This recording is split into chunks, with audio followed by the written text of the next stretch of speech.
We, the people of India, हम भारत के लोग, The people of India, we, the people of India, having solemnly resolved to constitute India into a sovereign, socialist, secular, democratic republic and to secure all its citizens justice, social, economic, political liberty of thought and expression, belief, faith, and worship. equality of status and opportunity, and to promote among them all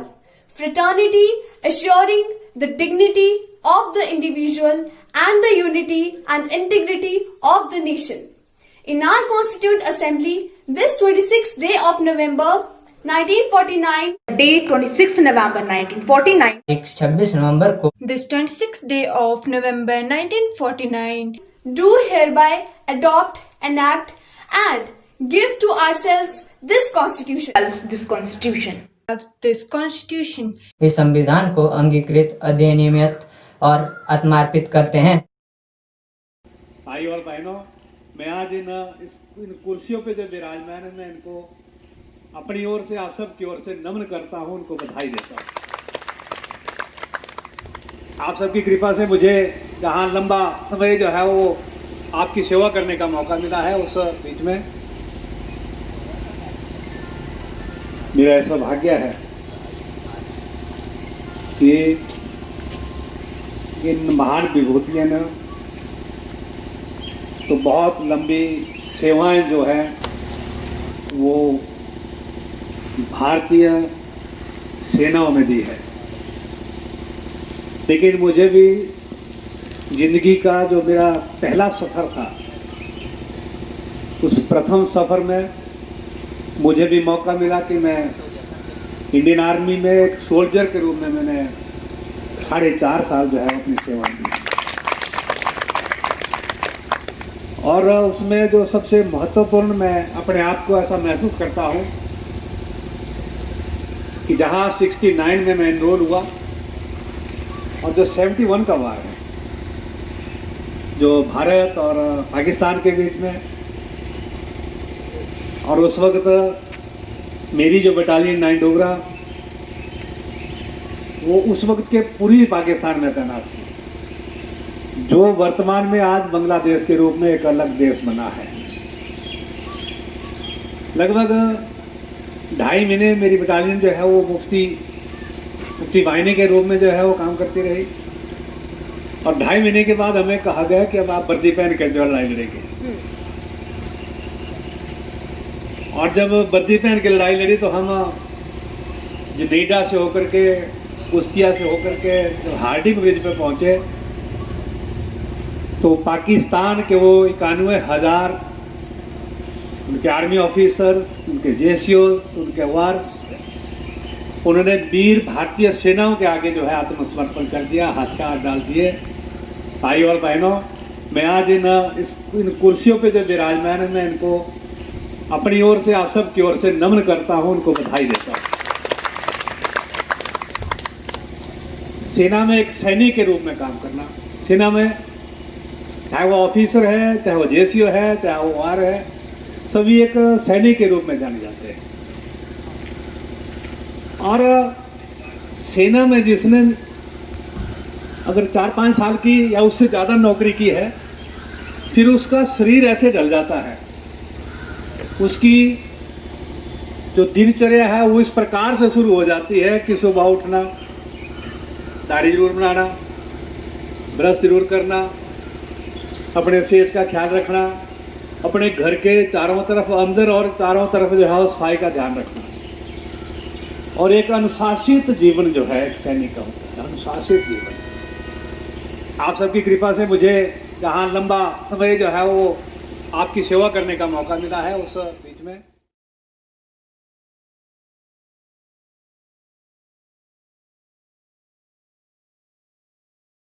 क्योंकि काफ़ी population यहाँ पे ex serviceman की है, तो कुछ एक projects हैं जिनको कि वो आगे लेके जाना चाहते हैं। तो उसी संबंध में मैं आज यहाँ पे एक आश्वासन आपको लिए लेके आया हूँ कि इस प्रोजेक्ट को देखने के लिए आया था कि कैसे इसको हम आगे ले जा सकते हैं और कैसे इस प्रोजेक्ट को अपना स्टेट गवर्नमेंट के साथ और अपना आर्मी ट्रेनिंग कमांड के साथ मिलकर इस प्रोजेक्ट को हम कैसे आगे और कैसे इसको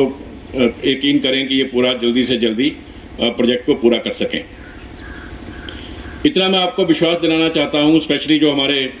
एक्स सर्विसमैन लोग यहाँ पे बैठे हुए हैं, हमारे वेटरन यहाँ पे आदरणीय सम्माननीय बुजुर्ग बैठे हुए हैं, कि हम अपनी तरफ से पूरा कोशिश कर रहे हैं कि आप लोगों के साथ तालमेल रखें, आप लोगों के साथ वार्तालाप रखें और जितना मदद या जितना हम कुछ आपके लिए कर सकें वो पूरा कर सकें, उसके लिए पूरी की पूरी कोशिश रहती है। लेकिन आपको पता ही है, इलाका थोड़ा दूर होने के कारण और पिछले तकरीबन मार्च के बाद ये कोविड आने के कारण उतना मेल मिलाप हमारा नहीं रहा है। लेकिन हमारे जो कैंटीन ऑफिसर हैं, जो लोकल एरिया के इंचार्ज हैं, वो इसके बारे में थोड़ा ध्यान रख रहे हैं और इतना आश्वासन देता हूँ कि आगे भी रखते रहेंगे। बहुत बहुत धन्यवाद, आप लोगों ने हमें यहाँ बुलाया और हमें आप सब लोगों से मिलने का मौका मिला, आप लोगों का आशीर्वाद लेने का मौका मिला। बहुत बहुत धन्यवाद।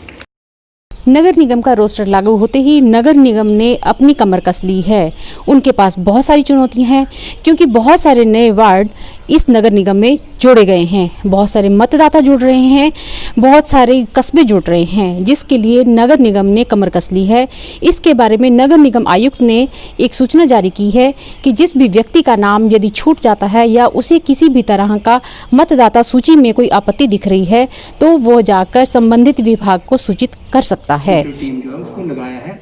जो लोगों को इन प्रारूप मतदाता सूचियों का निरीक्षण करवा रहे हैं। यदि किसी ने इसमें विशेष आग्रह ये रहेगा कि फॉर्म नंबर 4, 5, 6 में यदि किसी ने नाम ऐड कराना है, नाम हटाना है या अपनी कोई एंट्री जो है उसको करेक्ट करवाना है, तो वो तहसीलदार सदर के पास जो है फॉर्म जो है भर के जमा करा सकते हैं और यहाँ इस कार्यालय में जो निरीक्षण के लिए उपलब्ध है निरीक्षण कर सकते हैं।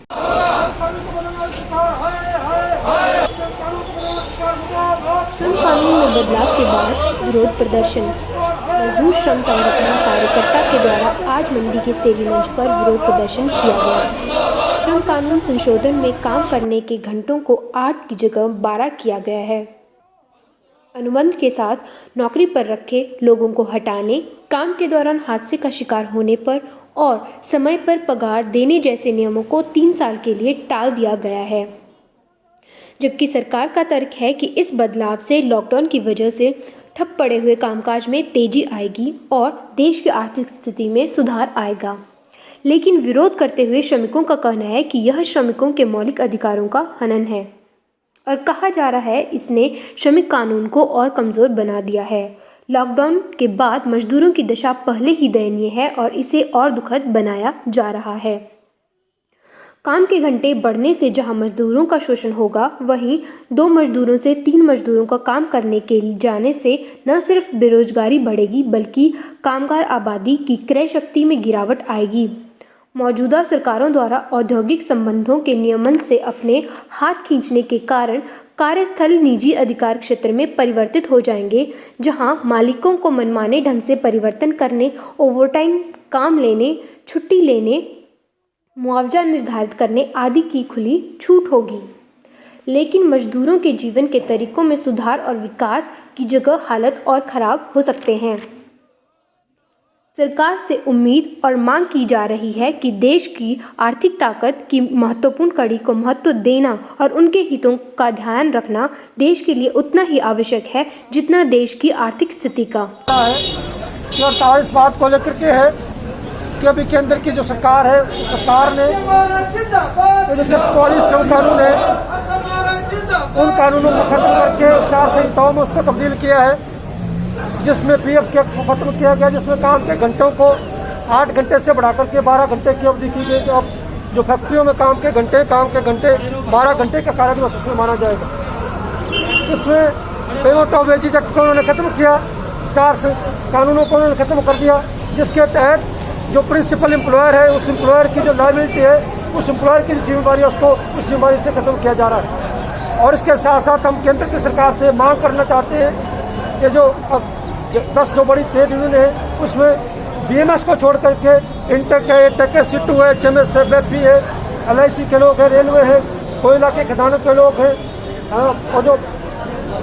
आर्मी के जो फैक्ट्रियों में आर्म्ड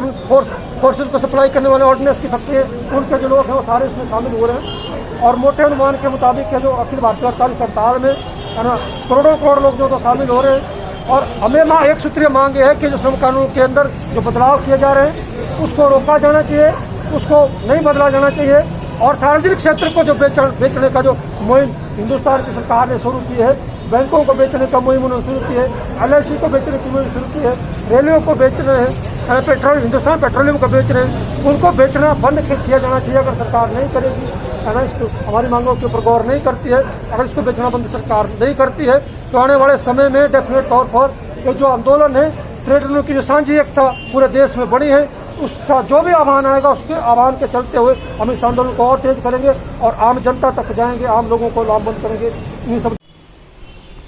सर्दी का मौसम भले ही शुरू हो चुका हो, लेकिन इसकी पहली बर्फबारी एवं बारिश का नतीजा ये हुआ कि मंडी शहर की बिजली कई घंटों तक बाधित रही। यहाँ तक कि मंडी की शान कहे जाने वाले इंदिरा मार्केट में कई घंटों तक बिजली बाधित रही, जिसका खामियाजा वहाँ के व्यापारी एवं कई अन्य लोगों को भुगतना पड़ा। ऐसे मौसम में यदि बिजली चली जाती है तो काम में कितनी दिक्कतों का सामना करना पड़ता है, ये तो वही व्यक्ति बता सकता है जो इसे झेल रहा हो। आशीष ठाकुर है, मैं शहरी सेक्शन में एज ए जेई कार्यरत हूँ। और जैसे कि लाइट जाने की वजह हमारी एक केबल कल रात को डैमेज हो गई थी, ब्रस्ट हो गई थी, आग लग गई थी उसमें, तो टेम्पररी कल रात को हमने उसको सुचारू कर दिया ताकि रात को किसी को प्रॉब्लम ना हो। और सुबह अर्ली इन द मॉर्निंग हमने ये कार्य शुरू कर दिया रेस्टोरेशन का। तो हमने इसकी जगह एक नई केबल डाल दी है, इसको तकरीबन 2 या 3 घंटे मैक्सिमम टाइम लगा चेंज करने के लिए, और तुरंत ही हम 10-15 मिनट में इसको चालू कर रहे हैं, तो सप्लाई शहर की सारी सप्लाई चालू हो जाएगी।